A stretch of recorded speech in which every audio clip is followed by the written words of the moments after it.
नमस्कार, मी अरुण आंधळे पाटील. आपण पाहतात नव महाराष्ट्र एक आठवण. हा चॅनल सबस्क्राइब करा, लाईक करा आणि आपल्या मित्रांना शेअर करा. तसेच आपले विचार कमेंट बॉक्समध्ये जरूर कळवा. राज्यामध्ये 56 लाख शेतकऱ्यांना कर्जमाफीचा लाभ मिळणार आहे. जून अखेरीस अथवा जुलैच्या पहिल्या आठवड्यापर्यंत बहुतांश प्रक्रिया पूर्ण करण्यात येईल. शेतकऱ्यांचे 2 लाखांपर्यंतचे पीक कर्ज माफ करण्यात येईल. यामध्ये अल्पमुदत, पुनर्गठित आणि पुनर्रचित कर्जाचा समावेश आहे. राज्यातील शेतकऱ्यांसाठी आज दिवसभराच्या सकाळच्या ठळक व झटपट बातम्या. शेतकऱ्यांसाठी अतिशय महत्त्वपूर्ण अपडेट आलेला आहे, त्यामुळे व्हिडिओला कुठेही स्किप न करता शेवटपर्यंत बघा. अवकाळीग्रस्तांना 335 कोटी रुपयांचा बुस्टर मिळणार. मकरंदाबा शेतकऱ्यांच्या मदतीला पुन्हा धावले. 24 तासांमध्ये मदतीच्या प्रस्तावावरती निर्णय घेतला जाणार. कुठे रिमझिम तर कुठे मुसळधार पावसामुळे गजबजले शेतशिवार. हंगामपूर्ण कापसाला संजीवनी मिळते. अनेक ठिकाणी पेरण्यांना सुरुवात झालेली आहे. शेतकरी वर्गामध्ये आनंदाचे वातावरण दिसून येत आहे.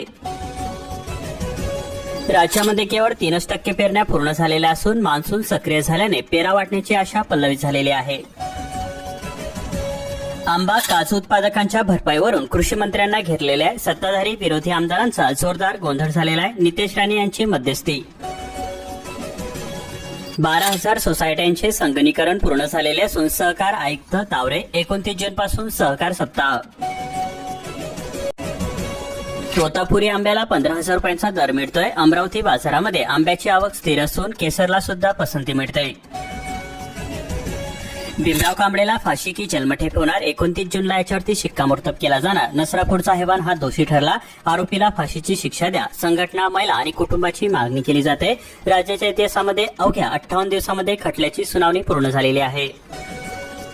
इराण युद्धाचा भारताला मोठा फटका बसतोय. तेल आयातीचा खर्च 70% वाढलेला असून एप्रिल-मे कालावधीमध्ये कच्च्या तेलावरील खर्च हा 35.5 अब्ज डॉलरवरती होता.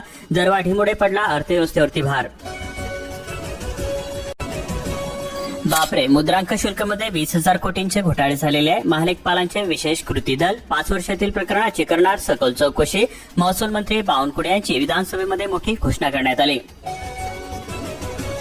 कोकणामधील आंबा काजू उत्पादकांना मिळणार भरपाई. कृषी मंत्री भरणे यांची विधानसभेमध्ये मोठी घोषणा करण्यात आली.